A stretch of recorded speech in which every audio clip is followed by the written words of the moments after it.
Well, here we are. It is week 6 of revolutionary Europe, and we have reached the Terror, this critical moment in the process of the revolution where things go south pretty damn quickly. We'll be exploring some of the reasons for the Terror and the manifestations of it, whilst opening Champions Path cards. One final chance before we leave this pack behind for a while as we go in search of that elusive Charizard card. We still haven't got it. We're still looking for it. Who knows? Will it come up in our last window of opportunity? And I've just dropped the cards. That's an inauspicious start, isn't it? Okay. I didn't see what was in there, so let's stay optimistic. Okay.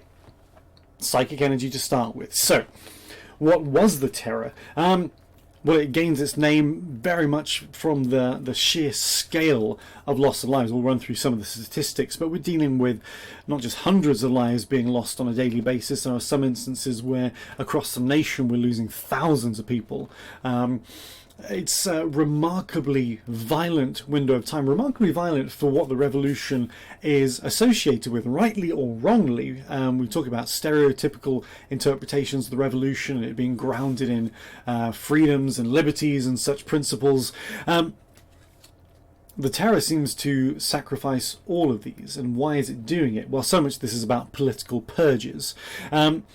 I think I mentioned in this module before the phrase enemies of the people, and why that was controversial in a contemporary British political context during the Brexit debate.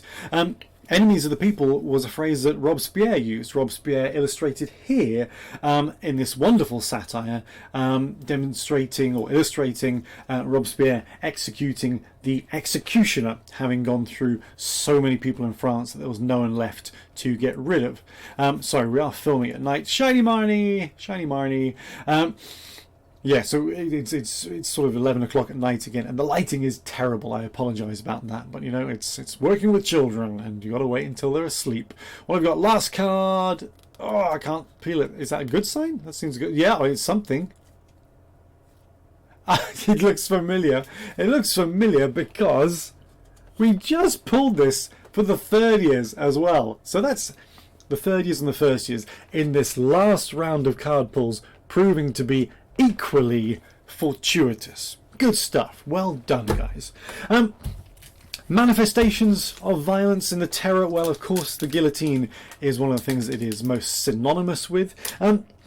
Guillotine isn't actually that newer technology. It had been knocking around for a while, but it is promoted as a more efficient and a more humane way of dealing with the scale of executions that France is facing. There was a time when beheading was a form of execution that was reserved for aristocracy, nobility. It was a form of death, steal energy.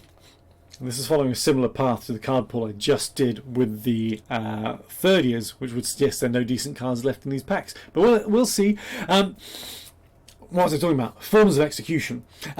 Yeah, so guillotine is obviously, again through stereotypes, the most common form of execution seen in this period. Hop, hop, hop. Sorry, it's so blurry. Let's put it there.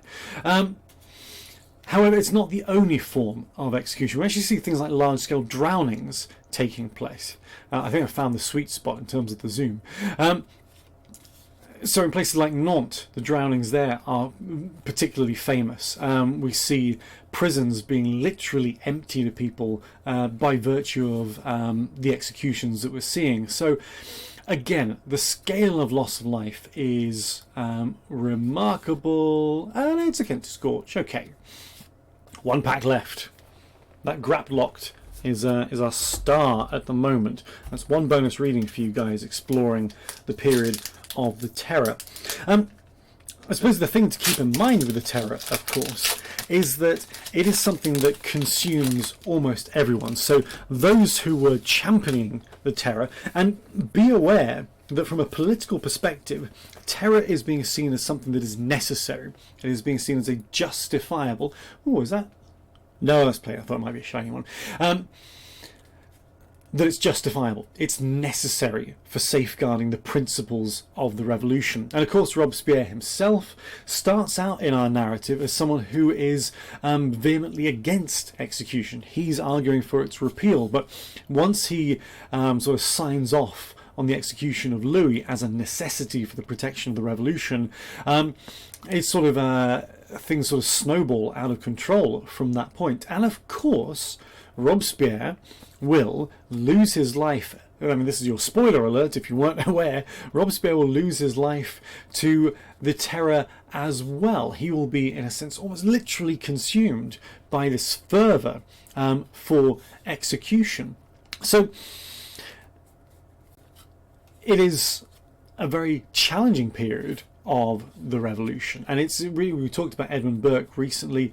Burke was essentially predicting the sort of the madness and the chaos that would come out of the terror, which is quite striking. I think that's our last card, the Obstagon. Yeah, so there we go. Okay, that is almost actually identical to this card pause we just did for the 3rd year. So there we go.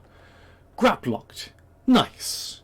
Not a Charizard, but not a bad card either. We will be happy enough with that. So that is what we are looking at. We're dealing with the terror, the consequences of it, the manifestations of it. As I say, it's a difficult session. We will be dealing with some uncomfortable narratives, but they're pretty critical ones for understanding how we get, in particular, to the emergence of Napoleon, because the terror will leave a vacuum of ability and authority in which figures like Napoleon can come to the fore. So that's what we're doing this week. Look forward to seeing you on Tuesday. Enjoy the rest of the weekend. I say that filming this very late on a Sunday. Enjoy Monday instead, and we'll see you on Tuesday. All right, bye all.